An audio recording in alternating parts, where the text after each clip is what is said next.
जैसा कि last episode में देखा होता है, हॉरन लिन लिन और लिली के साथ खरीदारी के मेले में पहुंच गया था, जिस जगह पर हॉरन बहुत सारे पिल्स और कुछ और चीजें खरीदने के बाद अपनी स्टोरेज स्पेस में रख दिया था। उसके बाद उस जगह से जाने लगा था। उनके सामने एक शॉप में दिखाया गया था गैनी के साथ उसी लड़की को, जो यूजिया होता है। यूजिया उस शॉप में कुछ चीजों को देख रहा होता है, जो देख के गैनी यूजिया को कहता है, यूजिया अगर तुम्हें इस जगह पे कोई भी चीज अच्छा लगता है तो तुम उसे ले सकते हो। जो सुन के यूजिया उस शॉप से एक ब्रेसलेट को उठाते हुए कहता है, अगर आप इतने ही चाहते हैं तो फिर मैं इस ब्रेसलेट को लेना चाहता हूँ, लेकिन आपको इसकी कीमत देने की कोई भी जरूरत नहीं है, मैं इसकी कीमत खुद देना चाहता हूँ। जो सुन के गैनी थोड़ा सा हंसते हुए कहता है, यूजिया तुम्हें इस जगह पर अपने पैसे खर्च करने की कोई भी जरूरत नहीं है, ऐसे भी तुम इस जगह के कोई भी चीज अपने पैसे से खरीद नहीं पाओगे। ये बोल के गैनी उस शॉपकीपर को एक स्पिरिचुअल स्टोन देता है और उस जगह से जाने लगता है। यूजिया कहता है, मिसेस फेंग आपका बहुत ज्यादा शुक्रिया, ये ब्रेसलेट बहुत ज्यादा खूबसूरत है, मुझे ये बहुत ज्यादा पसंद आया। उसी वक्त दिखा जाता है हॉरन को, जो उस भीड़ में यूजिया को देख लेता है और हैरान होते हुए कहता है, क्या वो यूजिया हो सकता है, लेकिन वो इस जगह पर कैसे आ सकता है। उसी वक्त दिखा जाता है यूजिया को भी, जो हैरानी से हॉरन को देख रहा होता है। उसके बाद यूजिया हॉरन की तरफ आने लगता है,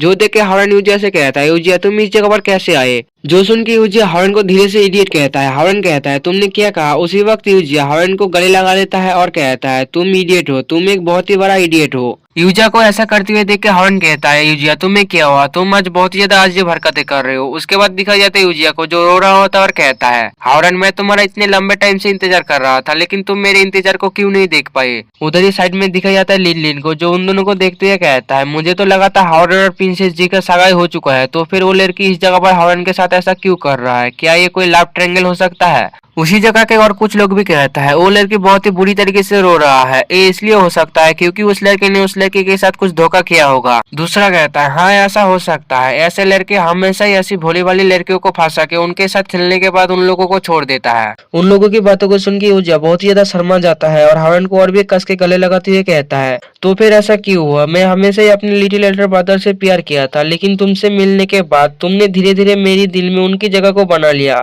और बाद में जब मुझे पता चला मेरे लिटिल एल्डर ब्रदर और हॉरन दोनों एक ही पर्सन है, तो मैं खुशी से पागल हो गया था और फेथ के ऊपर बहुत ही ग्रेटफुल था। लेकिन झावेंजी नाम की उस लड़की से मिलने के बाद से मुझे हमेशा ही लगता रहता है कि जैसे तुम मुझसे दूर होते जा रहे हो। ये सोच के मुझे बहुत ही ज्यादा डर लग रहा है, ऐसा लग रहा है जैसे मैं तुम्हें जानता ही नहीं। तुम अभी भी वही हो जो तुम पहले थे, लेकिन मुझे अचानक से तुमसे इतना अजीब महसूस क्यों हो रहा है, बताओ तो फिर क्यों ऐसा हुआ। मैं वो लड़की हूँ जो तुम्हें सबसे पहले जानता हूँ, और मैं वही हूँ जो तुम्हारे लिए सबसे पहले आता हूँ, तो फिर ऐसा क्यों हुआ। उसके बाद यूजिया हॉरन और जी के बारे में सोचने लगता है। जिस जगह पर जी आने के बाद हॉरन यूजिया से ज्यादा जी के ऊपर ध्यान देने लगा था। उसके बाद यूजिया हॉरन को कहता है, मैं वो लड़की क्यों नहीं हूँ जिसे तुम देख रहे हो। जो सुन के हॉरन यूजिया को समझाते हुए कहता है, यूजिया तुम जैसा समझ रहे हो ऐसा कुछ भी नहीं है, जी और मैं। उसी वक्त यूजिया आगे बढ़ के हॉरन को किस कर लेता है, जो देख के हॉरन हैरान होने के साथ साथ बहुत ज्यादा शर्माने भी लगता है। उसके बाद दूर हट के रोते रोते हुए कहता है, तुम्हारा शुक्रिया लिटिल एल्डर ब्रदर, तुम्हारा शुक्रिया हॉरन इतने लंबे टाइम तक मेरे साथ देने के लिए। लेकिन मैं उस फॉरेन यूनिवर्सिटी का ऑफर को एक्सेप्ट करने का फैसला कर लिया है। अभी के लिए हमें गुड बाय करने का टाइम आ चुका है लिटिल एल्डर ब्रदर।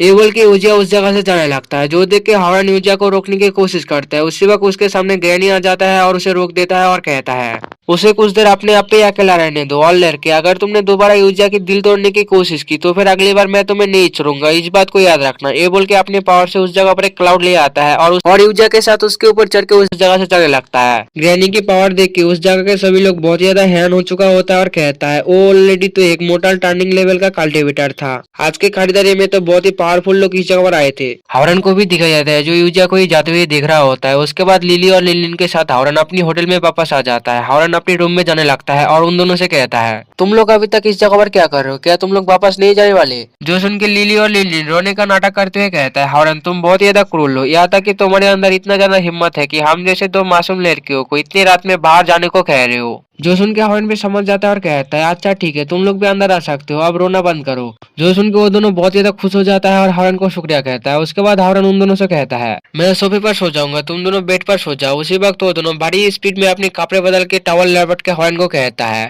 हॉरन अगर तुम चाहो तो आज के दिन हम तीनों एक ही साथ एक ही बेड में सो सकते हैं। जो सुन के हॉरन उन दोनों को चुप करा देता है। उसके बाद सोफे पे लेट जाता है और यूजिया के बारे में सोचते हुए कहता है, यूजिया एक प्योर काइंड वर्चुअस लड़की है और मुझे अभी भी बिल्कुल भी यकीन नहीं हो रहा है। मेरे दिल दिल की सबसे अच्छी लड़की आज के दिन मुझसे अपनी लव कन्फेस किया है, लेकिन इस टाइम पर मैं उससे कुछ भी रिस्पॉन्स देने में फेल रहा। उसके बाद हॉरन जी के बारे में सोचने लगता है और कहता है, और जी अभी के लिए मैं क्या करूँ, मुझे कुछ भी समझ नहीं आ रहा है। उसी वक्त पीछे से लिलियन हॉरन को कहता है, हॉरन तुम इतना परेशान हुआ क्यों लग रहे हो, तुम क्या सोच रहे हो। हॉरन कहता है, ऐसा कुछ भी नहीं, मैं बस अपनी कल्टीवेशन में कोई भी प्रोग्रेस ना पाके थोड़ा सा अपसेट हूँ। लिलियन हॉरन का पास आके हॉरन का हाथ पकड़ते हुए कहता है, तुम्हें अभी तक नहीं पता है किसी से कैसे झूठ बोलते हैं। अगर वाकई में तुम्हारी कल्टीवेशन के बारे में होता तो फिर तुम अपने चेहरे पे ऐसे एक्सप्रेशन नहीं लाते। जो सुन के हॉरन थोड़ी देर खामोश रहता है, उसके बाद कहता है, मुझे बहुत ज्यादा हैरानी हो रही है कि कुछ चीजें ऐसी है जिसे लेकर मैं बहुत ही ज्यादा झिझक तो महसूस नहीं कर रहा हूँ। लिली कहता है, ऐसा इसलिए हो सकता है क्योंकि तुम बहुत ज्यादा काइंड पर्सन हो, तुम किसी को भी चोट पहुंचाना नहीं चाहते हो। जो सुन के हॉरन कहता है, लेकिन फिर भी। उसी वक्त लिली कहता है, अगर हम लोग मान भी लेते हैं कि तुम एक बुरे पर्सन हो तो फिर मैं और मेरी बहन कभी भी तुम्हारे साथ रहने के लिए तैयार नहीं होते।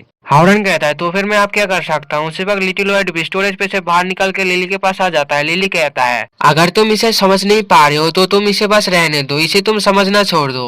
हॉरन भी उन दोनों की तरफ देखते हुए कहता है, क्या मैं इसे छोड़ दूं। उसके बाद दिखाया जाता है अगले सुबह, जिस जगह पर हॉरन उसी होटल की एक हॉल पे बैठा होता है और खाना खा रहा होता है। उसी वक्त उस जगह पे यूजिया भी खाना खाने के लिए आ जाता है, जिसे देख के हॉरन यूजिया को अपने पास बुलाता है। जो सुन के यूजिया भी हॉरन के पास आ जाता है। हॉरन यूजिया से कहता है, क्या तुम कल रात अच्छी तरीके से सोए। यूजिया कहता है, ये इतना बुरा भी नहीं था, मुझे कल रात एक ड्रीम आया था, जिस ड्रीम में मिसेस फैंग ने मुझे एक मैजिकल प्लेस में ले गया था। उसके बाद थोड़ा सा शर्माते हुए कहता है, और मेरे ड्रीम में मैं तुमसे भी मिला था। जो सुन के हॉरन भी थोड़ा सा शर्मने लगता है। उसके बाद हॉरन कहता है, क्या उस जगह पर मैं भी था, आखिर वो ड्रीम तुम्हारी कैसी थी। यूजिया कहता है, सच में वो ड्रीम मेरे लिए बहुत ज्यादा बुरा था। उसके बाद अपने हाथ पे उसी ब्रेसलेट को देखते हुए कहता है, हालांकि सबसे अजीब चीज वो ड्रीम नहीं था बल्कि ये ब्रेसलेट है। मेरे ड्रीम में मिसेस फेंग ने मेरे लिए एक ब्रेसलेट को खरीदा था और आज सुबह जैसे ही मैं सो के उठा उसी ब्रेसलेट को अपने हाथ में पहना हुआ पाया। उसके बाद यूजिया हॉरन से कहता है, हॉरन क्या तुम मुझे एक बात का जवाब दे सकते हो। जो सुनकर हॉरन भी मान जाता है। उसके बाद यूजिया शर्माते हुए कहता है, क्या तुम कल रात मेरे ड्रीम में आए थे। हॉरन कहता है, हाँ मैं कल रात तुम्हारे ड्रीम में तुमसे मिला था। जो सुन के यूजिया शर्माते हुए उस किसके बारे में सोचने लगता है और कहता है, तो इसका मतलब है वो सच था। उसके बाद हॉरन यूजिया से कहता है, यूजिया प्लीज मुझे माफ कर दो। यूजिया कहता है, लेकिन तुम मुझसे माफी क्यों मांग रहे हो। हॉरन कहता है, मेरी हिचकिचाहट और मेरी बेईमानी के लिए प्लीज तुम मुझे माफ कर दो। उसके बाद यूजिया से कहता है, यूजिया मैं नहीं चाहता हूँ, तुम अपनी स्टडी कंप्लीट करने के लिए फौरन यूनिवर्सिटी में जाओ, प्लीज इस जगह पर ही रुक जाओ। जो सुन के यूजिया पहले शर्माने के साथ तो बहुत ज्यादा हैरान भी हो गया होता है। उसके बाद बहुत ज्यादा खुश हो जाता है और इसके लिए भी हाँ कर देता है, क्योंकि हॉरन यूजिया को इस जगह पर रोकने को कह के एक तरीके का अपना लाभ का कन्फेस भी कर दिया होता है। और इसी जगह पर एपिसोड एंड होता है।